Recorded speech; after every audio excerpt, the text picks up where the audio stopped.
a scandal befitting our era. These 5 words perfectly capture the technological tremor that just rocked the foundations of Hollywood's most sacred institution, the awards race. It began not with a whisper, but with a bombshell revelation that targeted the very pinnacle of artistic achievement, an Oscar-winning performance. Imagine the scene. The glitz, the glamour, the breathless anticipation of the campaign for Brady Corbett's masterful immigrant epic, The Brutalist. Then, suddenly, the narrative was hijacked. The film's own editor, David Yanso, revealed a startling secret. The powerful, emotionally resonant dialogue spoken by its stars, Felicity Jones, and the men who would go on to win the Academy Award for Best Actor, Adrien Brody, was not entirely their own. Their performances, specifically their mastery of the Hungarian language, had been digitally refined, polished by a sophisticated artificial intelligence software known as Respeecher, a company that specializes in AI voice cloning and generation. The modifications were presented as minor, a simple technical fix. But the implication was monumental. The notion that a performance worthy of an Oscar could be enhanced, augmented, or altered by an algorithm sent a violent shockwave through the entire creative community. It was a moment of profound and deeply unsettling revelation, and it ripped the lid off a Pandora's box of questions that the industry is now frantically, desperately trying to answer. Where else is this happening? In which darkened editing base is artificial intelligence silently reshaping the art we consume? And how can an average moviegoer, or more critically, a voting member of the Academy, ever be certain where the messy, beautiful, imperfect human craft ends and the cold, calculated perfection of modern technology begins? These are not just philosophical debates for a film school classroom anymore. This is the new, bloody frontline in a war for the very soul of Hollywood, a conflict that feels both frighteningly inevitable and potentially catastrophic for the thousands of human artists, writers, and technicians who dedicate their lives to making cinematic magic. Today, we are parachuting directly into the heart of this escalating battle. We will explore the bizarre schism that has opened up, where titans like Disney are suing AI companies into oblivion, while, just across town, Hollywood A-listers are betting their careers and fortunes on AI-powered startups. We will uncover the starkly different battle plans of the powerful guilds, the guardians of Hollywood's crafts, as they grapple with this existential threat, with some calling for an immediate and total ban.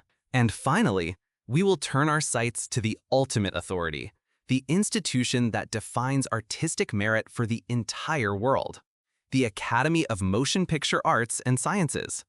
Will the Oscars embrace this new technological dawn, or will they become the last line of defense for the very definition of human creativity? The future of the movies as we know them is being written, revised, and fought over in real time, and the gilded path to an Oscar has just become the central battlefield.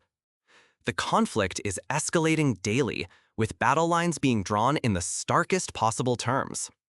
On one side of this digital divide, you have the established titans of the old guard, the Hollywood empires, throwing down the gauntlet with the full force of their legal might. Powerhouse studios like Disney and Universal are not waiting for committees to form or regulations to be written.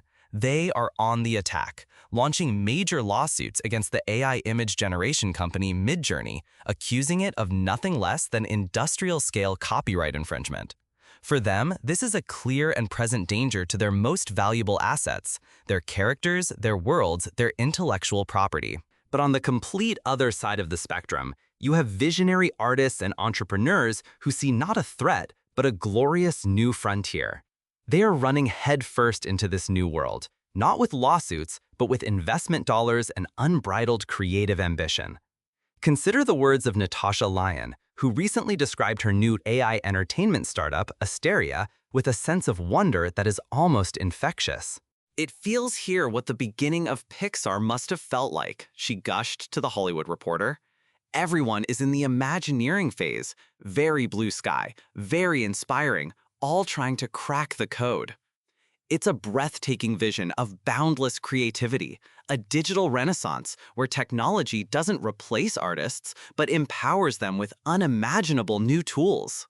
For every studio lawyer drafting a legal complaint, there's an innovator like Lion dreaming of a new golden age of storytelling, one powered by intelligent, collaborative algorithms. Caught in the brutal crossfire of this high-stakes philosophical and financial tug-of-war are the artisans on the ground, the editors, the sound mixers, the actors, the visual effects artists, the very people whose jobs, skills, and artistic identities are hanging in the balance. Their protectors, the powerful industry guilds and societies that represent every conceivable facet of filmmaking, are scrambling to formulate a response. From the mighty SAG-AFTRA, a behemoth union representing 160,000 actors and media personalities, to the more specialized Visual Effects Society, with its 5,000 members operating in over 50 countries, AI is the single most urgent and divisive topic of conversation. Each of these guilds has a fundamentally different relationship with technology, and each must draw its own unique line in the sand to defend the integrity of its craft. And for many, they are still desperately searching for a patch of solid ground on which to draw it. This is precisely why their own internal awards have suddenly become so important. They are no longer just a precursor to the Oscars or a chance to celebrate their peers. They are becoming critical public statements, a platform for these guilds to declare what they value and what they will or will not tolerate in this new AI era. And some are choosing to make their statement not with a nuanced policy paper, but with a sledgehammer. Case in point, the Motion Picture Sound Editors, the MPSE. Visibly shaken by the controversy surrounding AI-assisted films like The Brutalist, they surveyed the chaotic, unregulated landscape and made a decision that was as stunning as it was unequivocal. For their upcoming awards in the year 2025, they have instituted a stark, absolute new rule. Any project that uses generative AI to create or manipulate sound is completely and utterly ineligible for consideration. Full stop. No exceptions, no appeals. It is a total and complete shutdown. The irony here is palpable. The film that sparked the debate, The Brutalist, was never actually nominated by the MPSE. But another major contender from this award season, the musical Emilia Perez, which also used the exact same Respeecher AI software, not only won an award from the MPSE this past year, but was also nominated for the Best Sound Oscar. This whiplash-inducing reversal perfectly illustrates how fast the ground is shifting beneath Hollywood's feet. One year, an AI-assisted film is celebrated and awarded. The very next, the technology itself is banished from the competition entirely. The MPSE's president, David Barber, is quick to frame this drastic measure as a necessary pause amidst the overwhelming tumult. We're not saying progress needs to stop now and forever in 2025, he clarified in a statement. We are here to champion the tools that make people better artists, and not to champion the tools that facilitate the imitation of artistic creation. That single phrase, the imitation of artistic creation, gets to the very heart of the fear. It's the difference between a new synthesizer that helps a composer create a new sound and a machine that can perfectly imitate and replace the composer altogether. The MPSE is drawing a hard, clear line to protect the human artist. This is a massive statement, a bold attempt to build a dam against a technological tsunami. If you believe this kind of decisive action is exactly what Hollywood needs right now, hit that like button and tell us why in the comments below. This distinction between assistance and imitation, between a tool and a replacement, is the central pillar of the guild struggle. Barber and other leaders I've spoken with want to differentiate what they see as ethical and legal uses of AI from, as he puts it, AI that is created and/or used with the intention to replace human artists. It's a simple distinction. And it's a distinction that adds another layer of complexity. Under a future, more finalized set of MPSE rules, a film like The Brutalist might, paradoxically, become eligible once again. This is because the software it used, Respeecher, operates under ethical guidelines that require explicit permission from the actor whose voice is being used. But even with permission, the fundamental problem of transparency remains. It is hard to know the degree to which it was used, Barber laments. And the pace of change is simply too fast to keep up. I can't go by a week without something popping into my inbox about a new generative AI breakthrough, he says, painting a picture of an industry under siege. These new tools are arriving fast and furious, he warns, and pretty much without regard to industry professionals or even societal implications. We had to put a stop to the wave. But not everyone is trying to stop the wave. While the sound editors are frantically building a dam, other guilds are dipping their toes in the water, taking a much more cautious, pragmatic, and almost overwhelmed approach. Take the Visual Effects Society, the VES. On the surface, you might expect the VFX artists, the digital wizards who live and breathe cutting-edge technology, to be the most alarmed. Instead, their response is the polar opposite of the MPSC's ban. The VES Awards currently have no mandatory disclosure requirement for the use of AI tools. All a submission needs is a simple signed attestation that no copyright laws were violated. Kim Davidson, the board chair of the VES, is frank about the logistical nightmare of trying to police AI. It'd be a Herculean task to decide what constitutes fair use of AI and not fair use, he admits. More importantly, he adds, sometimes they're using tools they don't even know are powered by AI per se. The technology is no longer a separate application. It's already deeply embedded, an invisible ghost in the machine of their everyday software. How can you possibly ban something that's already part of your craft's digital DNA? Davidson, who is also the president and CEO of the major software company SideEffects, offers a crucial historical perspective. There's been machine learning, now popularly called AI, in computer graphics for years before it became popular in the broad mainstream press, he explains. Denoising, rotoscoping, de-aging, those kinds of things preceded the popularity of AI. He then points to the supreme irony of the current panic by reminding us of a time when the Academy itself was terrified of new technology. At the 1983 Oscars, the revolutionary film Tron was infamously disqualified from the visual effects race because the Academy ruled it had cheated by using computers. 40 years later, that decision seems absurd. For many in the VFX world, AI isn't a cheat. It's just the next generation computer, another powerful tool in their ever-expanding arsenal. The last thing we would want to do is cheat anyone out of fair attribution, Davidson insists. Studios are not going to get any benefit out of cheating out actors and writers. In fact, you need them. But not everyone in Hollywood shares that confidence. The most public, painful, and deeply personal fight over this very issue exploded into public view during the grueling 2023 SAG-AFTRA strike. When I spoke with Scarlett Johansson earlier this year, she offered a stunningly frank and sobering assessment of how those bitter negotiations finally came to an end. She revealed that one of the core reasons the months-long strike finally concluded was the sheer, overwhelming inability of the union and the studios to properly address the threat of AI. The very issue that had helped drive tens of thousands of actors onto the picket lines, the right to control their own digital likenesses and prevent the creation of synthetic AI-generated performances, proved, in the end, to be too complex, too multifaceted, too unwieldy to negotiate in a timely manner. Let the weight of that statement sink in. A union of 160,000 members fighting for their digital souls found the problem so immense that they were forced to table it just to get people back to work and earning a paycheck. Johansson recalled the union leadership repeatedly being told, "This is not an issue we can solve. People need to go back to work." This is the impossible tightrope these organizations are walking. They are at the whim of comprehensive federal legislation that would protect their members, legislation that simply does not exist yet.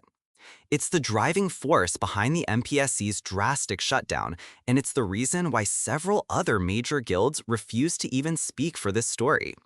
They are all trapped in a terrifying state of wait and see, watching as the technological ground shifts beneath their very feet. And so, with the guilds fractured, the actors' war postponed, and the technology accelerating, all eyes inevitably turn to the final arbiter of Hollywood prestige, the keeper of the golden statue, the Academy of Motion Picture Arts and Sciences. Representing more than 10,500 of the world's most accomplished artists in every conceivable field of filmmaking, the Academy's eventual decision on AI will not just affect the Oscars.